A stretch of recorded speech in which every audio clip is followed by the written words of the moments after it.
It wasn't one big moment that showed me the truth. It was small moments, tiny things I'd ignored, dismissed, explained away, until I couldn't anymore. It was the way he'd smile when I apologized. Not a kind smile, a satisfied one, like he'd won something. I'd be crying, saying I'm sorry, and he'd have this look, almost pleased. And something in me would think that's weird, but I'd push it away. It was the waitress at our favorite restaurant. She looked at me one night with this expression: concern, pity. He just snapped at me in front of her, called me stupid for ordering wrong. And she caught my eye, and I saw it. She knew. She'd seen this before. And I felt shame, deep shame, not because of what I'd done, but because someone witnessed what he did to me.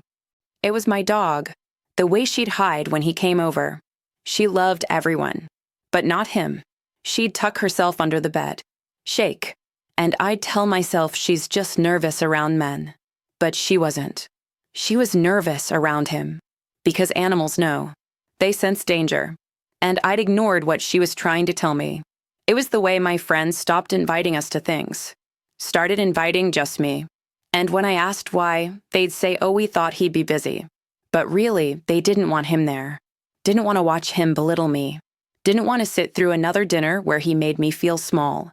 They were protecting themselves and trying to protect me. It was the morning I laughed at something on my phone and immediately stopped. Caught myself. Because my first thought was, will this annoy him? I couldn't even laugh freely in my own home.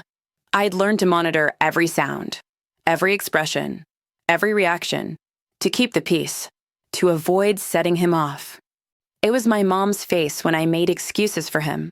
Again, she didn't say anything, just looked at me with this sadness, this resignation, like she'd given up trying to reach me, like she was watching me drown and couldn't save me. And I resented her for it, for not understanding, for judging him, for judging me. It was the way I felt lighter when he traveled for work. Relieved.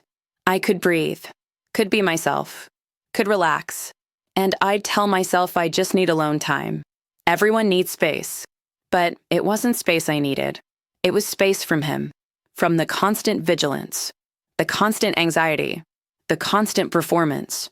It was the night I practiced conversations in my head, trying to figure out how to ask him something without making him angry, rehearsing the words, the tone, the approach, strategizing a simple question like I was negotiating a hostage situation, and thinking this is normal.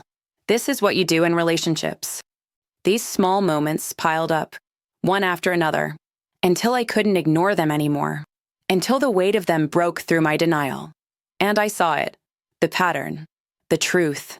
This wasn't love. This was control. This was abuse. And all these small moments had been trying to tell me. The small moments revealed the truth about narcissist abuse. Not the big blow-ups, not the obvious cruelty, but the quiet things, the subtle things, the things I explained away because I loved him, because I wanted it to work, because admitting what they meant felt too big, too scary, too final. If you're reading this and small moments are nagging at you, pay attention. The way your body tenses when they walk in, the relief when they leave, the constant editing of yourself, the looks from strangers who see what you can't, the friends who pull away, the voice in your head that whispers something's wrong.